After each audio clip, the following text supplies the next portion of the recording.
আরিফের তার দিকে তাকানোর ফুসরত হলো না। একজোড়া নেতিয়ে থাকা চোখ ফর্সের দিকে। সিদ্দিক সাহেব এলেন, এসে জড়িয়ে ধরলেন আরিফকে। তার মুখটা হাস্যোজ্জ্বল। আরিফের ভীতি দ্বিগুণ হলো।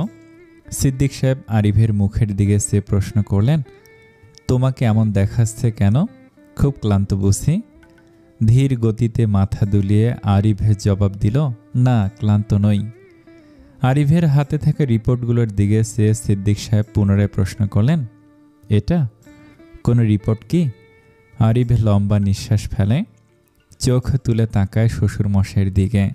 নিজেকে কঠোর করলো যেন, বলতে লাগলো, বাবা, আপনার সাথে কিছু জরুরি কথা ছিল। সিদ্দিক সাহেব সোফায় হেলান দিয়ে বসেছিলেন। আরিফের কথার গাম্ভীর্যে সোজা হয়ে বসলেন। কপালে ভাঁজ ফেলে বললেন, কি কথা? কি ব্যাপারে? নাফির ব্যাপারে। রেশমা বেগম চা নাস্তা নিয়ে হাজির হয়েছেন। এসব দেখেও দেখল না আরিফ। খাওয়ার কোনো রুচি আপাতত তার নেই। ঠিক তখনই ফোড়ন কাটলেন জমিলা বেগম।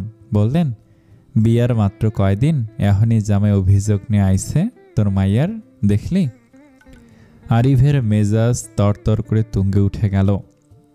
হাত মুষ্টিবদ্ধ করে দমালো নিজেকে দ্রুত। না হয় মুখ ফসকে কি থেকে কি বলে ফেলবে, তা ঠিক নেই। কঠিন দৃষ্টিতে জমিলা বেগমের দিকে এক পলক চেয়ে সিদ্দিক সাহেবের দিকে তাকালো আরিফ। বলল, কথা ঘুরাবো না বাবা। নাফিয়ার হাতে ইনফেকশন, ঠিক সেই হাতে যে হাতটা প্যারালাইজড। ইনফেকশন ইতিমধ্যে হাতের কিছু অংশে ছড়িয়ে পড়েছে। অতি দ্রুত এটি অপারেশন করে। বলতে বলতে থেমে গেল আরিফ। গলা জড়িয়ে আসছে। নিজেকে পুনরায় শক্ত করলো। বলল, বাবা, আমি অকেজো হাতের মেয়েকে বিয়ে করতে পেরেছি। ওর এই হাতটা না থাকলে আমার কিছু আসে যায় না। আমি আমার স্ত্রীকে ঠিক সেইভাবেই ভালোবাসবো যেইভাবে এখন বাসি। অনুমতি দিন, আমি 2-1 দিনের মধ্যে অপারেশনের ব্যবস্থা করতে চাচ্ছি। থমথমে নীরবতা বয়ে গেল সম্পূর্ণ ঘর জুড়ে। এইমাত্র যে খবরটা পেল সেটা শুনে বিমূঢ় সিদ্দিক সাহেব এবং রেশমা উভয়ই। নারীদের চোখে জল আসে, অল্প আঘাতে আসে। রেশমা বেগমের গাল বেয়ে গড়িয়ে পড়া জল স্বাভাবিক মনে হলো আরিফের কাছে। তবে সিদ্দিক সাহেবের দিকে তাকাতেই আরিফের দৃষ্টি বিষণ্ণতা আটকে গেল। মধ্যবয়স্ক লোকটি, আধা পাকা দাড়ি, মুখ ভর্তি। সেই দাড়ি ভেদ করে অশ্রুদানা গড়িয়ে পড়ছে। লুকোনোর চেষ্টা করল না একবারের জন্য। বাপের কপাল পুড়াইয়া এবার জামাইয়ের কপাল পুড়াইতেছে। এমন পরিস্থিতিতে বাক্যটি তীরের মতো আঘাত করল উপস্থিত 3 জনের কানে। কেউ কোনো প্রতিক্রিয়া দেওয়ার পূর্বেই বজ্র কণ্ঠে চেঁচিয়ে উঠলেন সিদ্দিক সাহেব। বললেন, ঘরে যান আপনি। আপনার মতো মা আর দাদি কারো না হোক, এক্ষুনি ঘরে যাবেন। অবাক হয়ে তাকালেন জমিলা বেগম। মিথ্যে কান্না শুরু করার পূর্বেই সিদ্দিক সাহেব থামিয়ে দিলেন তাকে। বললেন, খবরদার, যদি কুমিরের কান্না কেঁদেছেন, আমার মেয়ের আর মেয়ের জামাইয়ের কোনো বিষয়ে একটা কথা আপনি বলবেন না। আপনার কাছ থেকে এই অধিকার আজ আমি কেড়ে নিলাম। আরিফের মনের ক্ষোভ সিদ্দিক সাহেব মিটিয়ে দিয়েছেন। ভারী ভারী নিঃশ্বাস ফেলে দাদি নামক অসভ্য মহিলার দিকে রাগী দৃষ্টি ছুড়ল সেও। অন্যদিকে মুখ গুজে মৃদু শব্দে কাঁদছেন রেশমা বেগম। সিদ্দিক সাহেব আরিফের সামনে এসে দাঁড়ালেন। আরিফও উঠে দাঁড়িয়েছে। সিদ্দিক সাহেব নিজেকে শক্ত করে বললেন, নাফি এখন তোমার স্ত্রী। তুমি ওর জন্য যেই সিদ্ধান্ত নিবে আমরা তাতেই রাজি। শুধু আমার মেয়েটা সুস্থভাবে বেঁচে থাকবে। ছোট্ট শব্দে জবাব দিল আরিফ। আর যদি সমস্যা হয় তাহলে আমার মেয়েকে আমায় ফিরিয়ে। বাবা, এসব কথা বলবেন না। আমি নাফিয়াকে আমার অর্ধাঙ্গিনী বানিয়ে নিয়ে গিয়েছি। ফিরিয়ে দেওয়ার প্রশ্নে ওঠে না। সে আমার কাছে থাকবে যে কোনো হালতে। আপনি ফিরিয়ে নিতে চাইলেও আমি দিব না। আমার আটকে রাখার অধিকার আছে। পেছন থেকে রেশমা বেগম বলে উঠলেন, ওকে কিভাবে জানাবে বাবা? আমার মেয়েটা ভেঙে পড়বে। এই দুশ্চিন্তা সবচেয়ে বড়। কিভাবে জানাবে তাকে? নাফিয়া সহ্য করতে পারবে তো? হয়তো পারবে না। সিদ্দিক সাহেব ভঙ্গুর গলায় বলে উঠলেন, সহ্য করতে পারবে না আমার মেয়েটা। শিখতে হবে, শেখাবো সহ্য করতে। আপনারা অনুমতি দিন। সিদ্দিক সাহেব কাঁধে হাত রাখলেন আরিফের। এটিকেই সম্মতি হিসেবে ধরে নিল আরিফ। বিদায় নেওয়ার পূর্বে বলল, নিজের উপর জেদ করে হলেও আপনাদের শক্ত থাকতে হবে বাবা। আপনার মেয়ের জন্য নিজেদের এখনই সামলে নিন। আসি, আসসালামু আলাইকুম। কপালে জমে থাকা বিন্দু বিন্দু ঘামগুলো হাতের সাহায্যে মুছে নিল আরিফ। বাড়ির দরজায় পৌঁছেছে, মুখে জোরপূর্বক হাসি টানল। কলিং বেল চাপতেই দরজা খুলে গেল। কে দাঁড়িয়ে থাকবে সেটি অজানা নয়। ব্যাগটা টেনে নিজের হাতে নিতেই মাথা এগিয়ে দিল নাফিয়া। বিয়ের পর থেকে যেন তাদের রীতি, আরিফ এসেই তার মাথায় হাত রাখবে, তার হাতের উষ্ণতা অনুভব করবে। ম্লান হাসল আরিফ, মাথায় হাত রেখে চুলগুলো এলোমেলো করে দিয়ে বলল, খেয়েছ? হুম, আপনার জন্য বসেছিলাম। খেয়ে নিতে। না, আপনি আজ দেরি করলেন যে? বাইকের আওয়াজটা তো পেলাম না। আরিফ নাফিয়াদের বাড়ি যাবে বলে বাইকের কোনো প্রকার আওয়াজ হতে দেয়নি। সেসব আর বলল না তাকে। কাঁধে হাত পেঁচিয়ে বলল, তাহলে নাস্তা রেডি করো, আমি ফ্রেশ হয়ে আসি। নাফিয়ার হাসি মাখা মুখ হৃৎপিণ্ড রক্তক্ষরণের ব্যাপকতা বৃদ্ধি করছে। মায়াময় মুখমণ্ডল তার, যেখানে দৃষ্টি পড়া মাত্রই সম্মোহনের সাগরে ডুব দেওয়ার ইচ্ছে জাগে। সেসব আজকের দিনে দিচ্ছে না। যতবার তাকে হাসতে দেখেছে ঠিক ততবারই আসন্ন বেদনার কথা মনে করিয়ে দিচ্ছে। আরিফ ফ্রেশ হয়ে মেডিসিনগুলো নিয়ে বেরিয়ে এলো। খাবার ঘরে আসতেই শিরিন বেগম বললেন, সৌভাগ্যবান তুই, এমন একটি বউ পেয়েছিস। মায়ের মুখে এমন কথা শুনে কিছুটা অবাক হলো। টেবিলের দিকে তাকাতেই নানান পদের নাস্তা দেখতে পেল। শিরিন বেগম বললেন, এগুলো সব নাফিয়া আজ নিজ হাতে বানিয়েছে। আরিফ জোরপূর্বক হাসলো, বলল, আমার বউ জানে আমাকে কিভাবে হাতে রাখতে হয়। খাবার আমার দুর্বলতা ঠিক ধরতে পেরেছে। যাক, এবার আমার আরাম করবার পালা, বউ সংসার সামলে নিবে। আরিফ বিড়বিড় করে বলল, না। শিরিন বেগম ঠিকঠাক শুনতে পেলেন না, জানতে চাইলেন, কি বললি? না কিছু না। আরিফ টেবিলে বসলো। খাবারগুলো আদৌ গলা দিয়ে নামবে? কিন্তু নাফিয়া শখ করেই তৈরি করেছে। জোর করে হলেও খেতেই হবে। তোমরা দুজন আমার দুপাশে বসে নাস্তা করো। নাফিয়া জবাবে বলল, আমি পরে খাবো। না, তোমার মেডিসিন আছে, খেয়ে নাও। মেডিসিনের কথা বলতেই মনে পড়ল রিপোর্টের কথা। নাফিয়া হুট করে প্রশ্ন করে বসে, ডাক্তার কি বলেছে? রিপোর্ট এনেছেন? সবেমাত্র খাবার মুখে তুলতেই যাচ্ছিল আরিফ, পথি মধ্যে আটকে গেল। নাফিয়া তার থমকানো মুখটা দেখে পুনরায় জিজ্ঞেস করে, কি হলো? না, হ্যাঁ রিপোর্ট নিয়েছি, মেডিসিন দিয়েছেন ডাক্তার, সব ঠিক? আরিফ তড়িঘড়ি করে জবাব দিল, হ্যাঁ সব ঠিক আছে। অল্প সময়ের জন্য পরিস্থিতি সামলে কি লাভ? এই সব ঠিক আছে বাক্যটি দীর্ঘায়িত হবে না। খাবার শেষে আরিফ নাফিয়াকে দেখে শুনে ঔষধ দিল। শিরিন বেগমও ঘরে চলে গিয়েছেন। আতর সাহেব ফের তার ব্যবসার কাজে শহরের বাইরে। আরিফে গিয়ে বসল ব্যালকনিতে।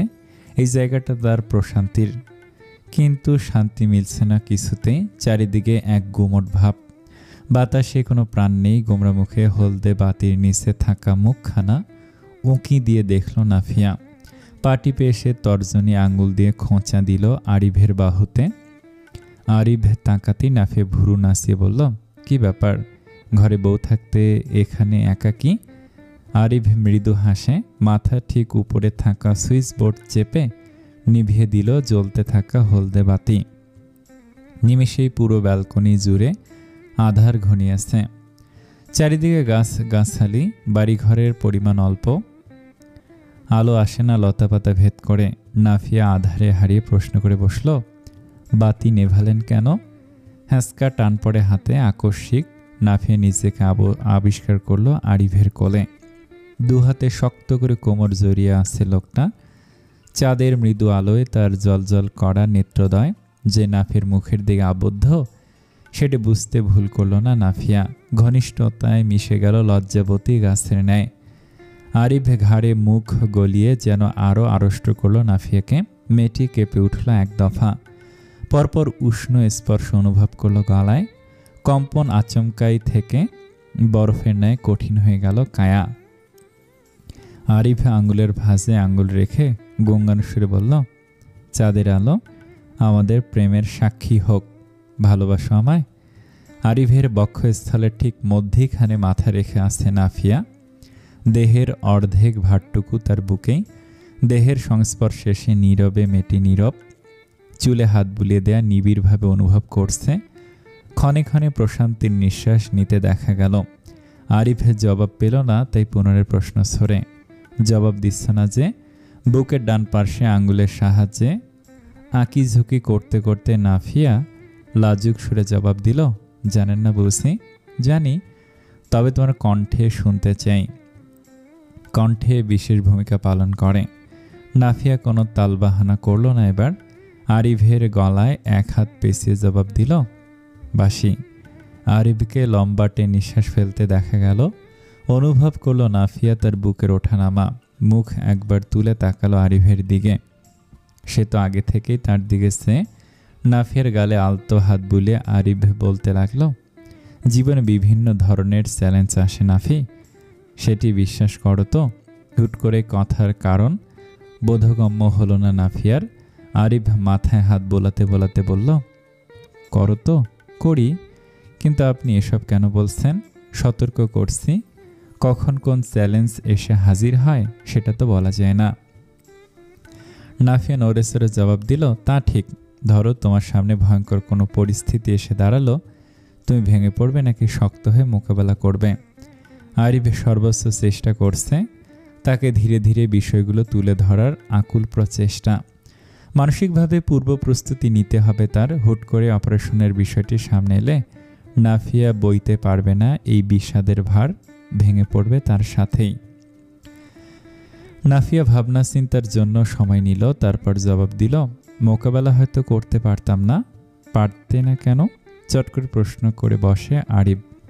নাফিয়ার কথাটি শেষ হতেও দিল না। নাফিয়া আরিফের দাড়ি টেনে দিল।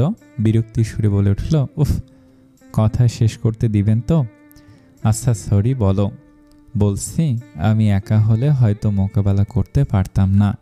এখন আমার পায়ের নিচের জমিন শক্ত মনে হয়। ঢাল হয়ে পাশে দাঁড়ানো আপনি আমাকে দুর্বল হতে দিতে চান না। ম্লান হাসির রেখা ফোটে আরিফের অধরে, তবে বেশিক্ষণ স্থায়ী হলো না হাসিটা। সামনে যে এক লম্বা যুদ্ধ বাকি। নাফিয়াকে জানাতে হবে, তার অপারেশন করাতে হবে। আচ্ছা বউ, আমি পাশে থাকলে তুমি যে কোনো কষ্ট, দুঃখ, চ্যালেঞ্জ মোকাবেলা করতে পারবে? কেন পারবো না? অবশ্যই পারবো। শিওর তো? ভেঙে পড়বে না তো? বাচ্চাদের মতো করে বোঝাচ্ছে আরিফে তাকে, যেন সে একেবারে নির্বোধ। তৈরি করছে তাকে আসন্ন ঝড়ের জন্য। তবে নাফিয়ার এবার হুট করে সন্দেহ হতে শুরু করলো। আরিফ হুট করে এসব কথা কেন বলছে? নাফিয়া বুক থেকে মুখ তুলল, উঠে বসলো পা গুটিয়ে। আরিফের দিকে সে প্রশ্ন করল, আপনি এসব কথা বলছেন কেন? কিছু কি হয়েছে? আরিফ ভনিতা করে হেসে বলল, কি হবে, আমি শুধু জানতে চাইলাম। শুধু উত্তরটাই জানতে চান তো? হ্যাঁ, একদম ভেঙে পড়বে না। আপনি থাকলেই চলবে। আপনি, বাবা মা সবাই থাকতে হবে। আরিফ মনে মনে ভাবল, সবাই তো আছে, কিন্তু তার সহ্যের সীমাটুকু বৃদ্ধি করতে হবে। তাছাড়া এখনও শিরিন বেগম আর আতর সাহেবকে কিছুই জানানো হয়নি। তাদের কেমন প্রতিক্রিয়া হবে? তারা যদি বিষয়টা স্বাভাবিকভাবে না নেন? আরিফের মস্তিষ্কে এলোমেলো চিন্তারা যন্ত্রণা দিতে শুরু করলো। ঠিক তখনই কপাল জুড়ে উষ্ণতা নেমে আসে। কোমল ঠোঁটের ছোঁয়া মাত্রই আরিফ তাকালো লাজুক মুখখানার দিকে। নাফিয়া ঝটপট কাঁথা মুড়ি দিয়ে অন্যদিকে ফিরে শুয়ে পড়ে। নত গলায় বলে, এত চিন্তা করবেন না তো, আমাকে নিয়ে আমি ঠিক আছি, ভালো আছি, সুখে আছি। বেশি চিন্তা করলে কপালে ভাঁজ পড়ে যাবে। আরিফ এক মুহূর্ত ব্যয় করল না। মন আনচান করে উঠল নাফিয়ার কাছাকাছি যাবার। এক হাতে পেছন থেকে জড়িয়ে ধরল নাফিয়াকে। ঠিক যতটা শক্ত করে ধরলে বুকে প্রশান্তি খেলে, ঠিক ততটা শক্ত করে মসৃণ চুলে মুখ গুজে বলল, আমার সকল চিন্তা তোমাকে নিয়ে, একটাই তো বউ, সেটিও ভীষণ আদরের। তির্যক সূর্যের আলো চোখে পড়তেই নড়ে উঠল নাফিয়া। মুখে এক বিরক্তি ভাব। এই রোশনি আর সাধের ঘুমকে নষ্ট করছে। আলো শুভ্র মুখে পড়তেই মুখমণ্ডল কুঁচকে ওঠে। ডেস্কে বসে থাকা আরিফ ছায়ার মতো কাজ করল। নিজের দেহের সাহায্যে সূর্যের আলোকে বাধা দিল তার প্রিয়তমার মুখে স্পর্শ করা থেকে। আরাম পেল নাফিয়া, মুখটা স্বাভাবিক হয়ে এলো। আরিফ হুট করে চ্যাটেনে বিছানার দিকে নিয়ে আসে। নাফিয়ার গালে হাত রেখে ভারী আওয়াজ তুলে বলল, সূর্যের আলো তোমায় স্পর্শ করছে, সেটিও আমার সহ্য হচ্ছে না। নাফিয়ার ঘুম পাতলা, কথাটি কান অব্দি গেল, কাঁথা মুড়ি আরাম করে শুয়ে রইল।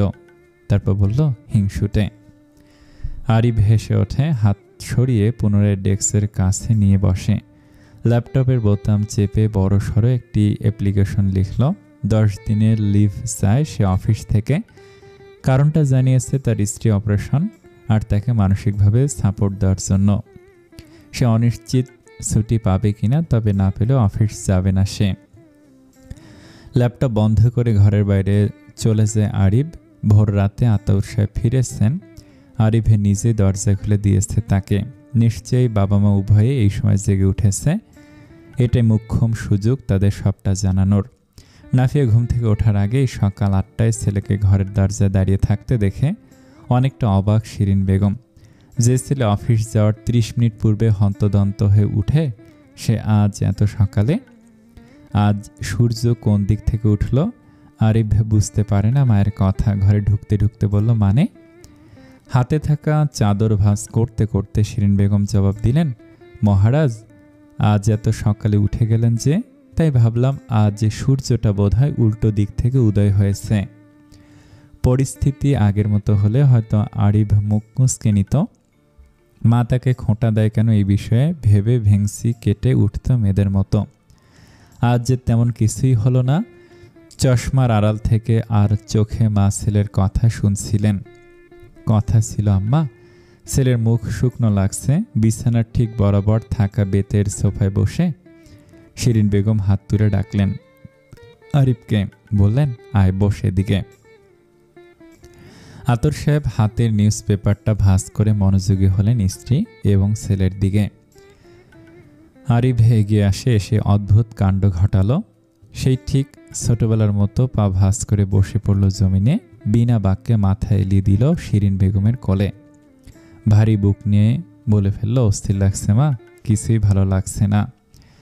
আতাউর সাহেব ও শিরিন বেগম একে অপরের দিকে তাকালেন।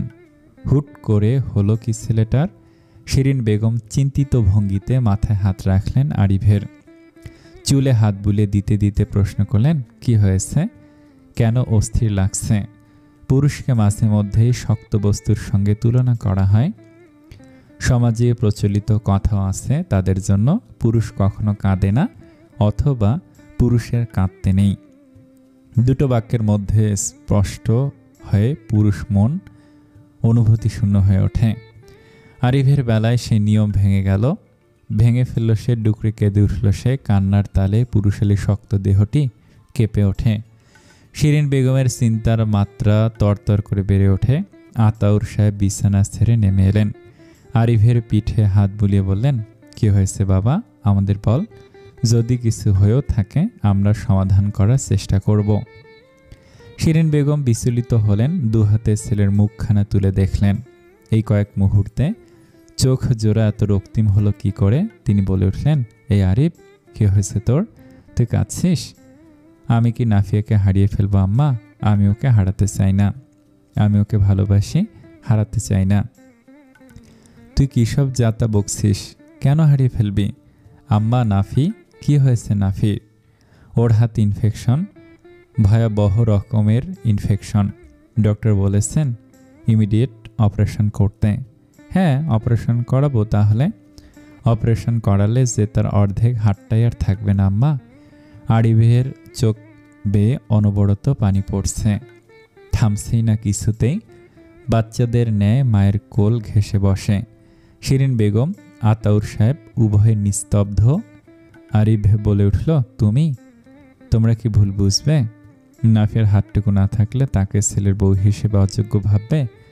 প্লিজ এমনটা ভেবো না। আমি নাফিয়াকে ছাড়া বেঁচে থাকতে পারবো না। নির্বাক দুই শ্রোতা, আতাউর সাহেব আর শিরিন বেগম, দুজনের মধ্যেই শব্দের সংকট। কোনো প্রকারের সিদ্ধান্তে আসতে প্রস্তুত নয় তাদের উভয়ের মস্তিষ্ক। মাত্র যা শুনল সেটি বিশ্বাস করতেও সময়ের প্রয়োজন। আম্মা, আমি নাফিকে সংসার সামলাতে সাহায্য করব। আর 5-10টা সংসারের মধ্যে আমাদের সংসার হবে। ওকে ভুল বুঝবে না তো? শিরিন বেগম কোনো জবাব দিচ্ছেন না।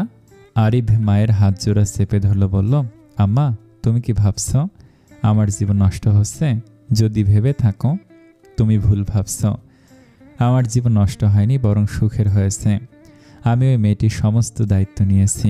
ওর হাতের কারণে আমি এই দায়িত্ব থেকে পিছিয়ে আসতে পারবো না, প্লিজ। উৎকণ্ঠা আরিফ বড্ড অস্থির। শিরিন বেগম ছেলের দিকে তাকালেন, আলতো করে চড় দিলেন গালে। ভ্যাবাচাকা খেল আরিফ। শিরিন বেগম মুখ শক্ত করে বললেন, আমাকে কি অমানুষ ভাবিস? আমার মধ্যে কোনো মনুষ্যত্ব নেই, মায়া নেই, দয়া নেই? এসব কি বলছ? আজ নাফির জায়গায় আমার নিজের মেয়ে হলে আমি ফেলে দিতাম।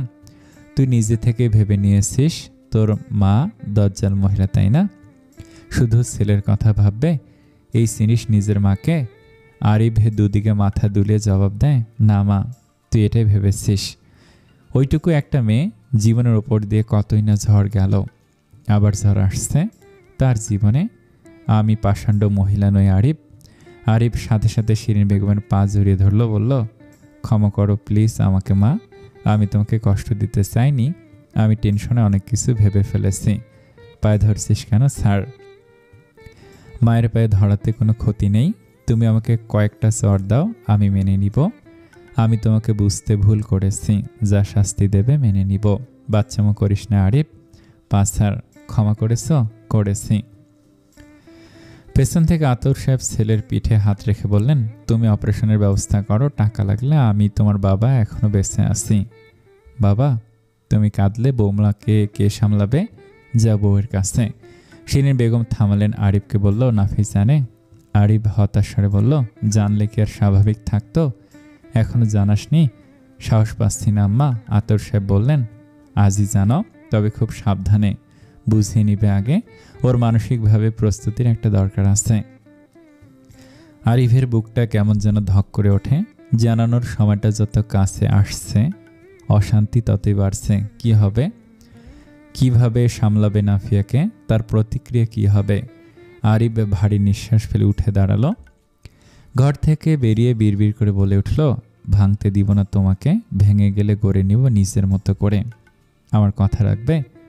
আমার কথা রাখবে বাক্যটি অসম্পূর্ণ কোনো ভাবার্থ বহন করছে না। নাফিয়া লাল টুকটুকে শাড়ি পরে বিছানায় হাত গুটিয়ে বসে আছে। আরিফের চোখ গেল তার ডান হাতে। নীলচে রং মেখেছে যেন কেউ। এতটা ইনফেকশন ছড়িয়ে গেল। অস্বাভাবিকভাবে অস্থির হয়ে উঠতে চলেছিল আরিফ। নিজেকে সামলালো, দম ফেলল দ্রুত। আরিফের কথার অর্থ বুঝতে না পেরে নাফিয়া শুধায়, কি কথা রাখবো? আমি এখন যা বলবো সেটা তোমার ধৈর্য সহকারে শুনতে হবে নাফিয়া, এবং মানতে হবে। আরিফের কণ্ঠস্বর নরম হয়, বরং দৃঢ়।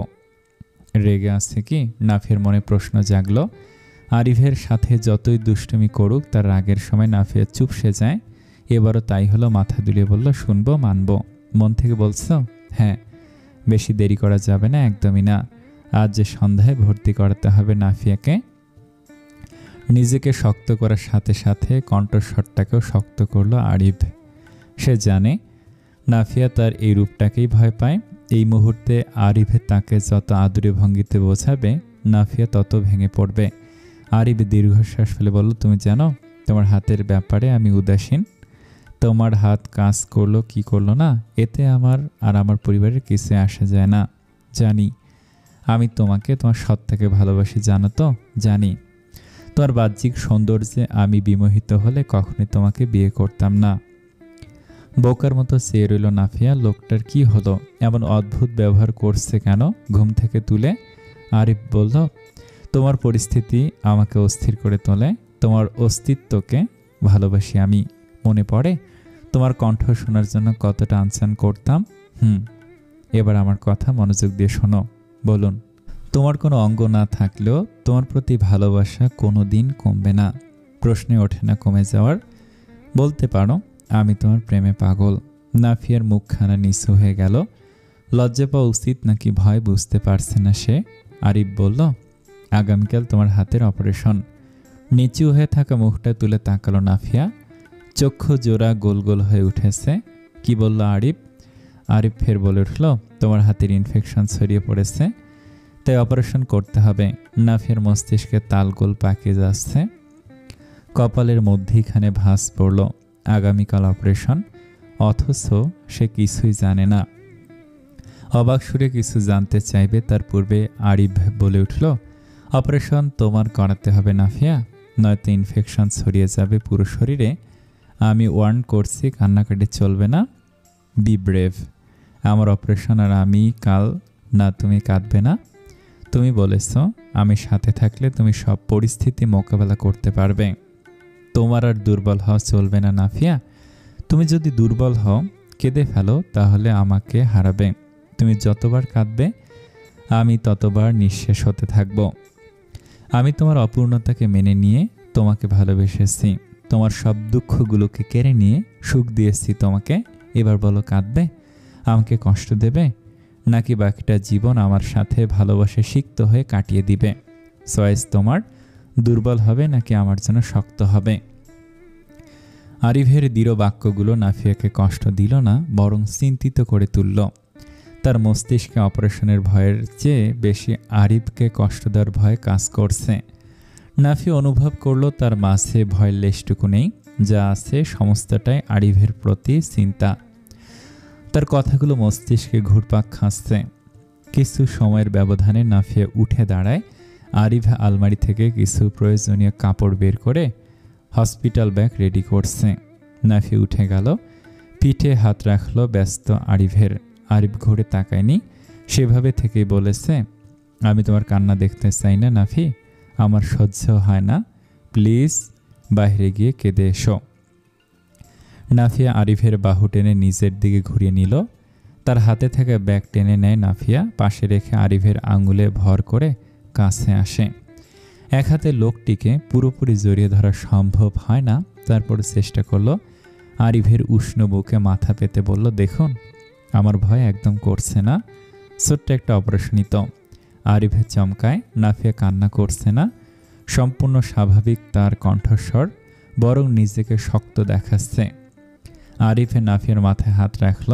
নাফিয়া আদুরে ভঙ্গিতে বলে উঠল, আমার ডান হাতটা তুলে আপনার গলায় রাখুন, আপনাকে পুরোপুরি জড়িয়ে ধরতে চাই দু হাতে।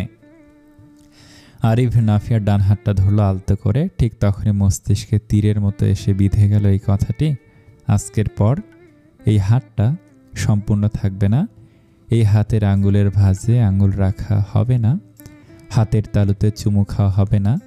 আরিফের নিঃশ্বাস যেন আটকে আসার উপক্রম। নাফিয়াকে যা জানানো হয়েছে এটি অর্ধ সত্য।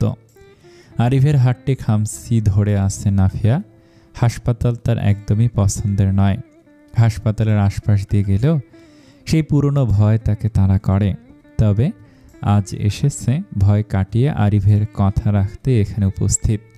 মনের মাঝে ভয় উকি দিচ্ছে বারে বারে, ঠিক ততবারই আরিফের হাতে চাপ পড়ছে।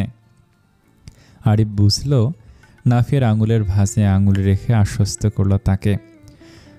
পাশে আসতেন সিদ্দিক সাহেব এবং আতর সাহেব। রেশমা বেগম এবং শিরিন বেগম বাড়িতেই রেখে আসা হয়েছে। হাসপাতালে অযথা ভিড় করার কোনো মানেই হয় না। সিদ্দিক সাহেব মেয়ের মাথায় হাত রেখে বললেন, মা একদম ভয় পাবে না, দেখো তোমার দুই বাবা এখানে আছে, আরিফও তোমার পাশে আছে, তোমার কোনো ভয় নেই। নাফিয়া মাথা দোলায় বুঝবার ভঙ্গিতে বিড়বিড় করল, ভয় তো যায় না, কি করব? সিদ্দিক সাহেব আবার বললেন, জীবনে কঠিন পরিস্থিতি আসে মা, এই পরিস্থিতিগুলো মানুষকে মজবুত বানায়। আজকের পর আমার মেয়ে আরো শক্ত হবে, আর তোমার হাত না। সিদ্দিক সাহেবের কথা কেটে আরিফ বলল, বাবা ওকে কেবিনে নিয়ে যেতে হবে, আসুন বাকি কথা ওখানেই হোক। সিদ্দিক সাহেব বিষয়টি স্বাভাবিকভাবে নিলেন, কিন্তু আরিফের মনে হয় সাবধানে থাকতে হবে, প্রতিটা বাক্য অতি সাবধানতার সাথে বলতে হবে নাফিয়ার সামনে, পুরো সত্যটা তার অজানা। কেবিনে নিয়ে আসা হলো নাফিয়াকে। ডক্টর এসেছেন চেক আপ করতে, কিছু টেস্টের জন্য ব্লাডও নিয়ে গেলেন।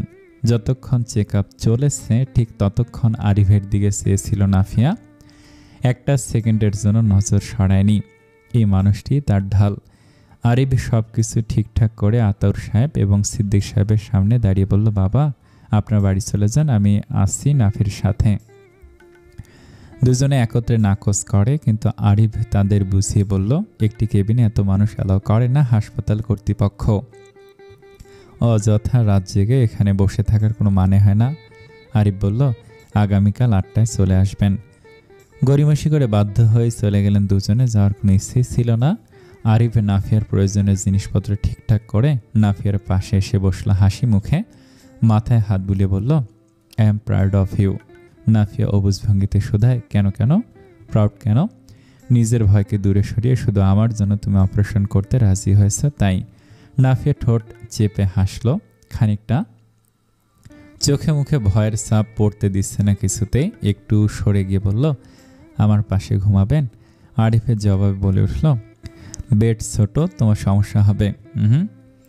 একদম সমস্যা হবে না, আমি সোফায় ঘুমিয়ে পড়ব। বউ আপনি এখানে আরামে ঘুমন না, আপনি আমার অভ্যেস খারাপ করে ফেলেছেন, আমার পাশেই ঘুমাতে হবে আপনার। আচ্ছা তা শুনি, কি অভ্যাস খারাপ করলাম আপনার? জানেন না বুঝি, আপনার বুকে মাথা না গুজলে আমার ঘুম হয় না। আসুন শুয়ে পড়ুন। কি অবলীলায় বলে ফেলছে কথাগুলো। আরিফের ঠোঁটের কোণে আপনা আপনি হাসির রেখা ফুটে ওঠে। নাফিয়া আজকাল লজ্জা কম পায়, কাছে থাকতে চায় আরিফের। আমি কাছে থাকলে কেমন অনুভব করো? সময় ব্যয় না করে নাফিয়া জবাব দিল, অন্যরকম স্বস্তি পাই। আগে ঠিক পেতাম না আপনি জড়িয়ে ধরলে আমার ঘুম আসে জানেন। ফিক করে হেসে ওঠে আরিফ। ভীষণ মুখখানা দেখে মায়া হলো ভীষণ। জবাবে বলল, ঘুম আসে? আমি ভাবলাম প্রেম প্রেম পাই, খুব আনরোমান্টিক তুমি। বউদের রোমান্টিক হতে নেই, সেটা স্বামীদের ডিপার্টমেন্ট। আচ্ছা তাহলে আমার ডিপার্টমেন্টে আমি কেমন স্টুডেন্ট? First class. আপনি একটা নির্লজ্জ স্টুডেন্ট। আর একটু নির্লজ্জ হব নাকি? নাফিয়ার মুখ কুঁচকে এলো। কথার অর্থ বুঝবার সাথে সাথে আরিফের দুষ্ট মুখের দিকে চোখ পাকিয়ে তাকালো। শাসিয়ে বলল, এটা হাসপাতাল, একদম অভদ্রতা করবেন না এখানে। হুমকিতে দমে গেল আরিফ, তবে হাসলো শব্দ করে। তার চেয়ে বয়সে ছোট মেয়েটি তাকে হুমকি দিচ্ছে।